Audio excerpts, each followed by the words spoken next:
early part of the season. You've played 5 games and had 2 weeks off. A little bit of a scheduling quirk there. I know we mentioned it at the beginning, building momentum now, but just in general, that's kind of, if you're going to have 2 buys, I know you would wish, you'd probably prefer not to have a second one at all, but if you were, I know you'd rather they be more equitably distributed amongst the games instead of coming out and running the table from here. But it is what it is. You got to play it the way it lays.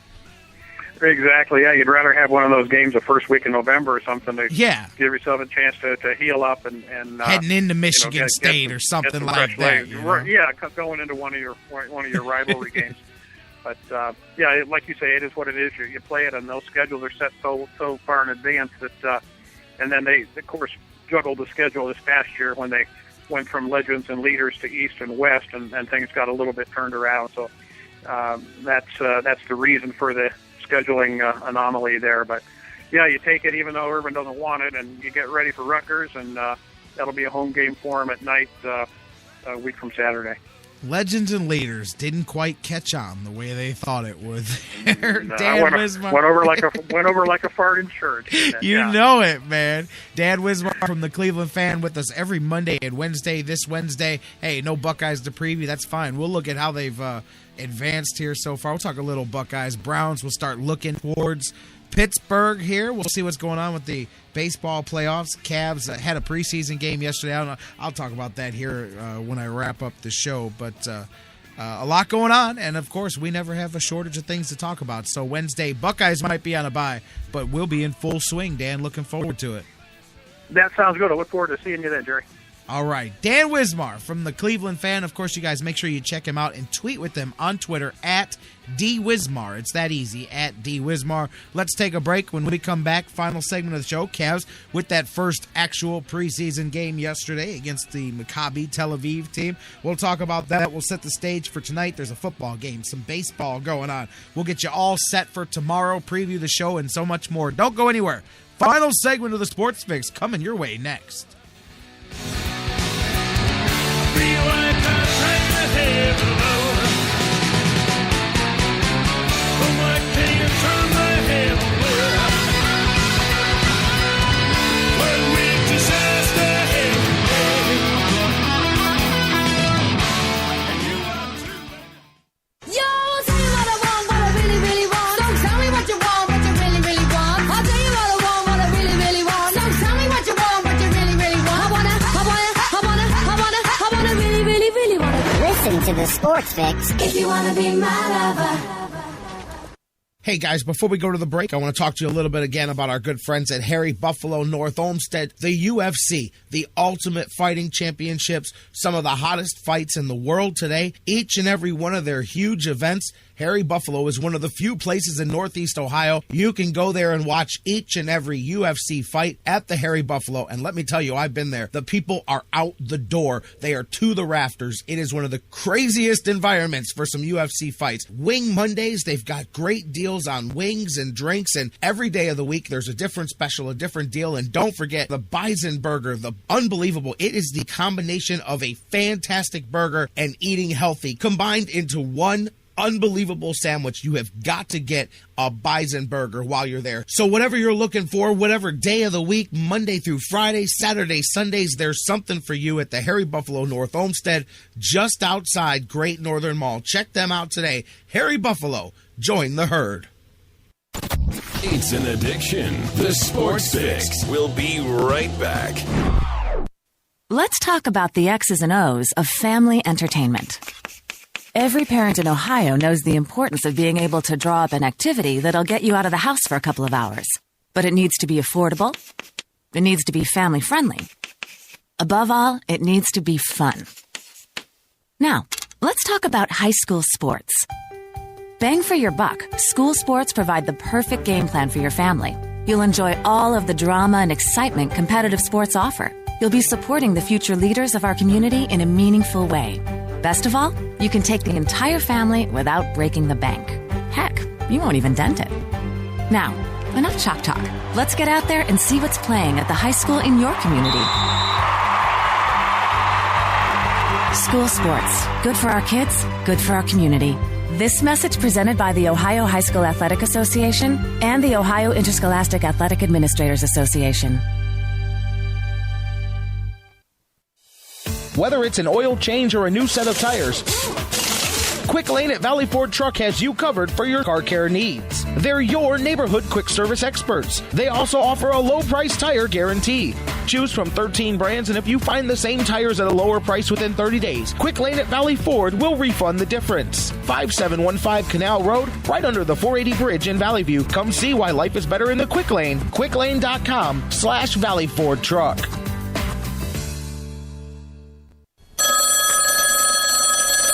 This is the Sports Fix. What is your name? I'm the dude. So that's what you call me, you know? That or his dudeness or duder or, El Duderino if you're not into the whole brevity thing. Dude, what do you want? Well, it's this rug I have. It really tied the room together. We are not a show to be swept under the rug. We are a show to be heard. It's the Sports Fix.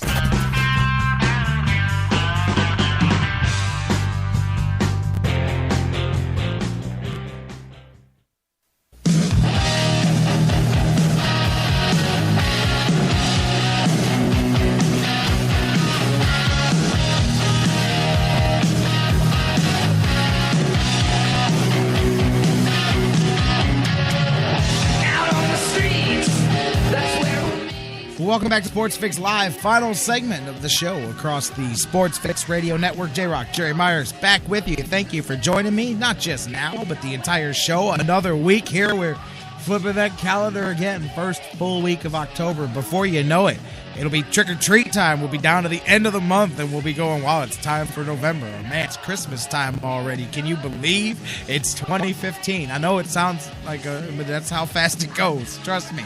Like, it'll feel like just yesterday that I said what I just said right now, and then it'll all be over. So let's have some fun. Enjoy each day. Speaking of that, tomorrow, as always, busy here on the Sports Fix, Jeff Gorman from Indians101.com. He's going to join us on the show. We'll talk a little Tribe with him. We'll talk baseball playoffs and the latest as the National League is continuing their slate of games today. They got some more of those odd times. I think we've got a 5:07 and a 9:07 today.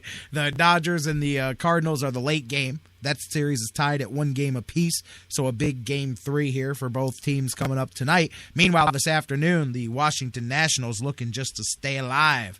I should have played Staying Alive. I kind of played that out for the Tribe. They stayed alive long enough. We'll let Staying Alive rest for a minute. But the the Giants looking to finish off Washington. They lead that series 2-0. 5:07 Game 3 here. A chance for the Giants to make it a clean sweep. That would be 3 clean sweeps out of the 4 divisional series, as we just talked about. Both American League sides swept up. Baltimore sweeps out the Tigers. Kansas City sweeps out the Angels to set up their impending American League Championship Series. Tonight as well, besides the baseball games, there's football, as always. Monday Night Football, defending the national champions. I still got the college on my mind from the last segment. Defending Super Bowl champions, the Seattle Seahawks. Primetime game tonight, taking on Washington. So, just when nobody expects it, and of course I left him on my bench, so this will be the night that Kirk Cousins does some ridiculous stuff to the Seattle defense. I doubt that. I'm just kidding. But it is a road game, so the possibility is there more than if it was being held over in the great state of Washington. So Seattle Redskins tonight. That's right. Seattle takes on the Redskins tonight. That's Redskins, like potatoes. Seattle takes on the Washington Redskins tonight, 8:30 on Monday Night Football. I told you guys, I'm going to find a reason to mention them in every show. So there's football, there's baseball, a lot of things to get into, you guys.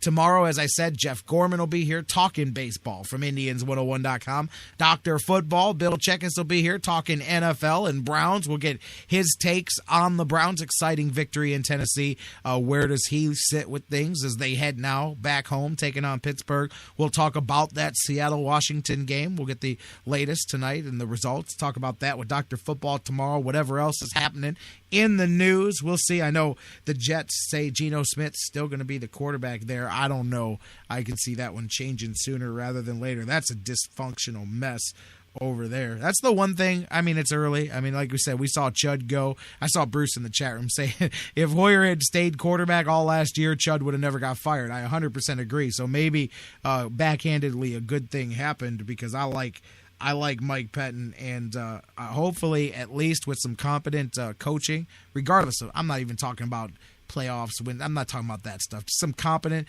I'm so tired of. I will enjoy not being one of the most dysfunctional franchises in football. I much enjoy watching teams like Oakland and the Jets go out there and do it much better than we do. So hopefully we can reach an extended period of time, not just winning, but just not being a goofball franchise like some of these guys out there. The Jets clearly at the top of that list. Dr. Football in the house tomorrow to talk about that, and just confirmed it just a few minutes ago, Doug Plakins, voice of the Lake Erie Monsters. We're getting into the regular again, baby. Every Tuesday, Dougie Plakins in the house. This week, it's opening week as the Lake Erie Monsters Friday, Saturday kick off their season. We will talk about it tomorrow. A season preview for the Lake Erie Monsters, live with play-by-play man Doug Plakins coming to you from Monsters Camp as we get you set for some Lake Erie Monsters hockey action coming your way at the end of this week. So a lot going on, guys. And, of course, Cavs, before we wrap, just not a whole lot. I mean, what am I going to go crazy about a preseason game talking about the stats and the results? It is what it is. I mean, we're seeing some things.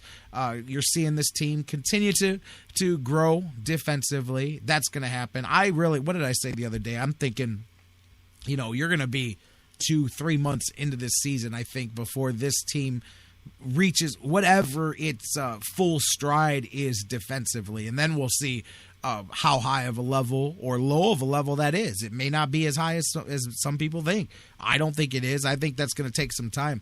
But we'll see. But that's when you usually get really kicking on all cylinders as a group defensively. When you've got 20, 30 games underneath your belt, you're really starting to know where guys are on the floor and who's got your back and who's going to switch and all of that stuff, and who needs help and who doesn't need help and who provides help. And so all those questions will be answered. Offensively, I mean, I'm going to go back to what I said. This is the prototypical NBA star team. They're going to blow bad teams out. Like, their numbers are going to look good because when they win, when they beat bad teams, they're going to beat them bad. There's going to be some games where the Cavs shovel like a snowstorm. They're going to beat some bad teams by 30, 35 points some nights. You're going to see Miami did that too.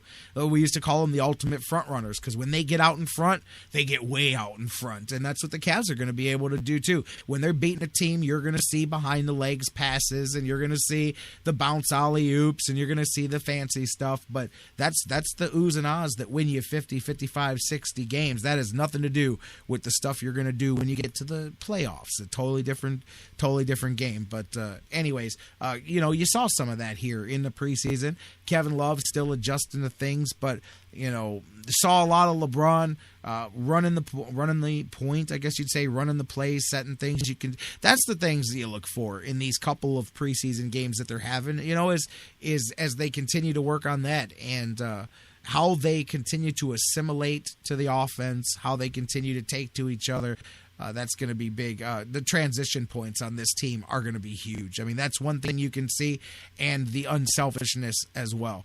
This team is definitely a team that likes to pass the ball. That's a good problem to have. That is, for all the talk, and I was one too, wondering, hey, is there enough shots for everybody? Because you got a lot of high usage guys, but at least early on, they're really falling in love with the pass, and maybe some of them are realizing that you can make the highlight reel with the fancy assists as well, because so far we've seen that on in the game yesterday, they made 38 baskets. They had assists on 26 of those 38 baskets. That's a really good assist to basket ratio there. Cavaliers have for a long time not been a good passing team, and that's one thing you're seeing here, at least in the early part. Ball movement, passing, spacing seems to be something that they get into. Will they still be that way at the end of the season when Fishers and pressure and stuff jumps in? It's easy to be the man when you're rolling the bad teams by 35. It's different when you reach that first 2 or 3 game losing streak of the season. When you reach that first bad stretch of 2 weeks, that tough road trip, those will be where we really find out the true ceiling of this team. Doesn't mean that there's not going to be a lot of fun high points in between, but there's a big side. If you're looking, forget the dunks and how many points, that assist ratio, that's going to be a big reason